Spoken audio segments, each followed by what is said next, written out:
8 at 10 starts now. We start tonight with President Donald Trump blasting Indiana lawmakers for refusing to redraw the state's congressional maps. Thanks for joining us at 10. I'm Tim Spears. Posting on Truth Social, the president said very disappointed in Indiana State Senate Republicans, led by Rhino Senators Rod Bray and Greg Good, for not wanting to redistrict their state, allowing the United States Congress to perhaps gain 2 more Republican seats. Adding, a friend of mine, Governor Mike Braun, perhaps is not working the way he should to get the necessary votes. Considering that Mike wouldn't be governor without me, not even close, is disappointing. And hours after the president's post mentioned him by name, State Senator Greg Good said his family's house was swatted tonight. Good said someone called law enforcement lying about a domestic violence emergency, sending deputies to his Vigo County home. Good said he and his family are okay and thanked first responders. This follows Indiana Republican leaders saying the votes aren't there for redistricting. But Indiana's best political team says there's still a chance the General Assembly votes on the issue. Telling News 8 government reporter Garrett Bergquist there's pressure to put lawmakers on record. Senate President pro tempore Rod Bray says the Senate will not convene until January 5th. Candidate filing runs from January 7th to February 6th.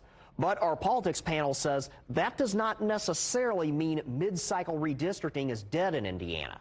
Absolutely not. I think what we're seeing, though, is that the Senate is saying that they don't necessarily have the votes to continue this and that they're not going to put this to an official vote. However, if you saw the announcement from Governor Braun, he said that constituents deserve to know where each person sits, and so they should vote to make it aware to their constituents where they are on the redistricting battle. And I think what we're going to see is, when put to the test, the Republicans that have to come by and say, I'm not for redistricting, may not be for putting their name next to a no vote, and the repercussions of what that will do in an election cycle. Lindsay, what does this say about where Hoosiers are on the redistricting issue? Yeah, I think you've got a mix of 2 things. I think it's a great point that you brought up. The filing is happening on January 7th. That does not give the administration a lot of time over in the Department of, over in the election division of the Secretary of State's office, a lot of time to get working on this. Even if they were to pass maps, no matter what the maps looked like, that would not give them a lot of time administratively to actually implement them properly. Now, on the other side of things, you've got the constituent issues where you had just an absolute outcry from Hoosiers on this. Did not want it. The polling showed it didn't. No one wanted it.